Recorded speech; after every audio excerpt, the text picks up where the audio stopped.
नमस्कार, स्वागत है आपका न्यूज एक्सप्रेस में। मैं हूं आपके साथ शबनम।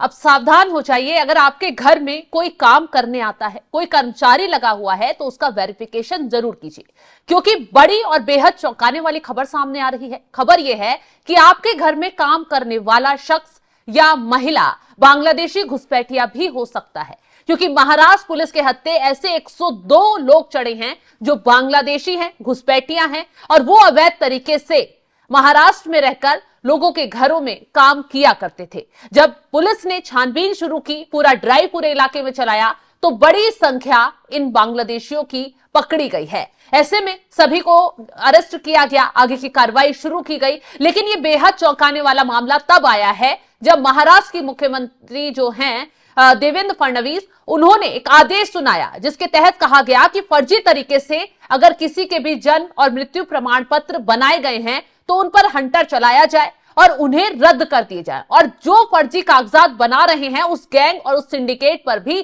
तगड़ा एक्शन लिया जाए। और उसी बीच ये चौंकाने वाली तस्वीरें सामने आ जाती हैं। एक दो नहीं बल्कि 100 से ज्यादा ऐसे लोग पकड़े जाते हैं जो अवैध घुसपैठिए हैं और काफी वक्त से यहां फर्जी कागजात बनवाकर रह रहे थे और अलग अलग घरों में काम किया करते थे। अब आपको बता दें, नवी मुंबई के खारघर में बुधवार को पुलिस ने बड़ी कार्रवाई की है और 100 से अधिक संदिग्ध बांग्लादेशी नागरिकों को हिरासत में लिया है। इसमें 70 से ज्यादा महिलाएं हैं जो अलग अलग घरों में नौकरानी के रूप में काम किया करती थी। जानकारी के मुताबिक कार्रवाई सुबह 10:30 बजे से शुरू हुई है और सेक्टर 35 की हाइट पार्क सोसाइटी में शुरू हुई। भारी पुलिस बल के साथ टीम जो है मौके पर पहुंचती है। सोसाइटी के हर फ्लैट और घर घर में तलाशी ली जाती है। जिन लोगों को पकड़ा गया उनमें से ज्यादातर के पास आधार कार्ड तो था, लेकिन पासपोर्ट, वीजा या कोई भी वैध दस्तावेज नहीं था। पुलिस को शक है कि सभी आधार कार्ड फर्जी या गलत तरीके से बनवाकर लेकर आए हैं। हिरासत में लिए गए लोगों को तुरंत खारघर पुलिस स्टेशन ले जाया गया, जहां उनकी टीम नाम, पता, भारत में कब से रह रहे हैं, कहां से आए, कैसे आए, इसकी पूरी जानकारी ली गई, पूछताछ बारीकी से की गई। पुलिस का दावा है कि सभी लोग अवैध रूप से भारत में रह रहे थे और ज्यादातर बांग्लादेश से आए थे। एक पुलिस अधिकारी के मुताबिक, हमारे पास पहले से ही इनपुट था कि खारघर और आसपास के इलाकों में बड़ी संख्या में बांग्लादेशी नागरिक बिना वैध कागजातों के रह रहे हैं। यह कार्रवाई उसी इनपुट के आधार पर की गई है और सभी की पहचान और दस्तावेजों की गहन जांच की जा रही है।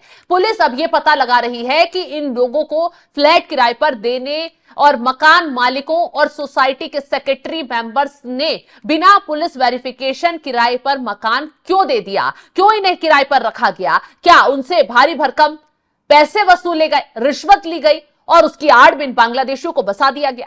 जल्द ही उनके खिलाफ भी कार्रवाई शुरू हो सकती है। इस मामले में पुलिस ने बताया है कि जांच पूरी होने के बाद सभी अवैध नागरिकों को खिलाफ कानूनी कार्रवाई की जाएगी। उन्हें देश से बाहर भेजने की प्रक्रिया शुरू होगी। यह कार्रवाई नवी मुंबई पुलिस की अवैध प्रवासियों के खिलाफ चल रही है। पुलिस की मुहिम इस कार्रवाई में बड़ा हिस्सा है। बता दें कि जिस तरीके से यह बांग्लादेशियों की धरपकड़ हुई है वो बेहद चौंकाने वाली है, क्योंकि इससे पहले मुंबई में ही महाराष्ट्र पुलिस ने जब बड़ी कार्रवाई की तो एक गुरुमा पकड़ी गई थी जो यहां 25 से 30 साल पहले बांग्लादेश से यहां पर आई।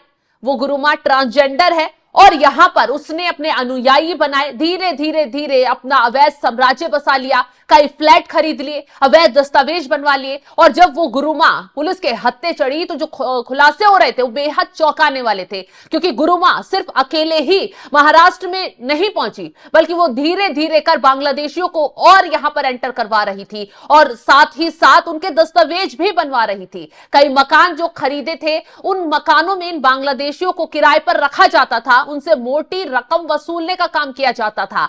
इस सिंडिकेट का खुलासा हुआ, उसके बाद मुख्यमंत्री देवेंद्र फडणवीस लगातार एक्शन मोड में आ गए। अवैध बांग्लादेशियों के खिलाफ लगातार धरपकड़ तेजी से की जा रही है और इसी मुहिम का यह हिस्सा है कि 102 के करीब बांग्लादेशी घुसपैठिए अब महाराष्ट्र में पकड़े गए हैं और इन सभी से पूछताछ की जा रही है। ये वो लोग हैं जो घरों में काम करने का काम करते हैं और इनकी वेरिफिकेशन भी सोसाइटी में नहीं की गई थी। अब सवाल यही खड़े हो रहे हैं कि बिना वेरिफिकेशन के आखिर इन्हें किसने घर दे दिया, इन्हें किसने अपने यहां काम पर रख लिया। क्योंकि आधार कार्ड फर्जी बनवाए गए थे तो शायद हो सकता है लोगों को भरोसा हो गया हो और इसी भरोसे के आधार पर इनको रख लिया गया हो, और यही भरोसा इन लोगों ने तोड़ने की कोशिश की, घात लगाने की कोशिश की, जिस मामले में अब बड़ी कार्रवाई हो गई है। आपको बता दें कि एक दिन पहले ही महाराष्ट्र के मुख्यमंत्री देवेंद्र फडणवीस की तरफ से बड़ा फैसला सुनाया गया, जिस फैसले के तहत मृत्यु और जन्म प्रमाण पत्र जो रद्द करने की बात कही गई थी, क्योंकि फर्जी तरीके से मृत्यु और जन्म प्रमाण पत्र बनाए गए हैं, उसमें खबर यह है कि कई फर्जी लोग भी शामिल पाए जा सकते हैं। इसी वजह से अब कार्रवाई का दायरा लगातार बढ़ता जा रहा है। देवेंद्र फडणवीस ने इस मामले में जो जन्म मृत्यु प्रमाण पत्र है उसमें क्या सख्ती उठाई, आपको बता दें, जारी दस्तावेज के आधार पर बनाए गए फर्जी जन्म मृत्यु सर्टिफिकेट रद्द करने का आदेश दिया। फर्जीवाड़ा पकड़े जाने के लिए पुलिस ने महाराष्ट्र में सघन चेक इन अभियान चलाया। खुलासा हुआ कि कुछ जिलों में गैरकानूनी रूप से कई बांग्लादेशी घुसपैठिए रह रहे हैं। खुलासा यह भी हुआ कि घुसपैठियों ने स्थानीय नगरपालिका और ग्राम पंचायत से जन्म मृत्यु प्रमाण पत्र बनवाए हैं। फर्जी दस्तावेज बनाने वाले रैकेट पर भी सख्त कार्रवाई के आदेश दिए गए हैं। किरीट सोमैया ने फर्जी सर्टिफिकेट बनाने वाले रैकेट की सबसे पहले शिकायत की थी और इस शिकायत के आधार पर ही यह कार्रवाई की जा रही है। तो आपको बता दें, घुसपैठियों के फर्जी दस्तावेज बनाने में 14 शहर रडार पर आए हैं, जिसमें अमरावती, सिल्लोड, अकोला, संभाजीनगर शहर, लातूर, अंजनगांव, सुरजी, अचलपुर, पुसद, परभणी, बीड, गेवराई, जालना, अर्धापुर और परली शामिल हैं। तो किस बुनियाद पर रद्द होंगे इनके जो प्रमाण पत्र हैं वो भी आपको बता देते हैं। केवल आधार कार्ड के आधार पर जारी जन्म प्रमाण पत्र रद्द होंगे। जन्म तिथि में किसी भी प्रकार की विसंगति मिलने पर सीधे पुलिस में शिकायत होगी। फर्जी प्रमाण पत्र लेकर फरार होने वाले लाभार्थियों को फरार घोषित किया जाएगा। संभाजीनगर, अमरावती, लातूर सहित 14 स्थानों पर विशेष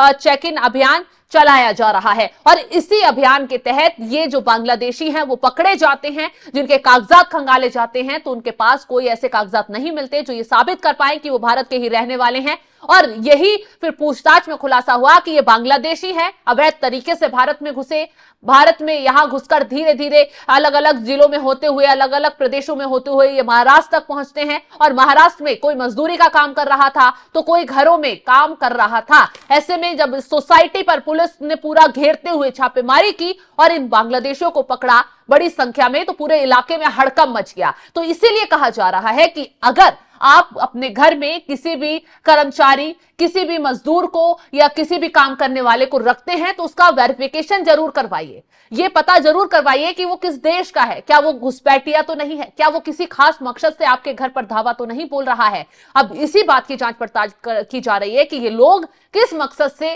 पहचान छुपाकर यहां काम कर रहे थे। फिलहाल इस खबर को लेकर आप क्या राय रखते हैं कमेंट बॉक्स में जरूर बताइएगा और तमाम बड़ी खबरों की अपडेट के लिए आप हमारे साथ जुड़े रहें। नमस्कार।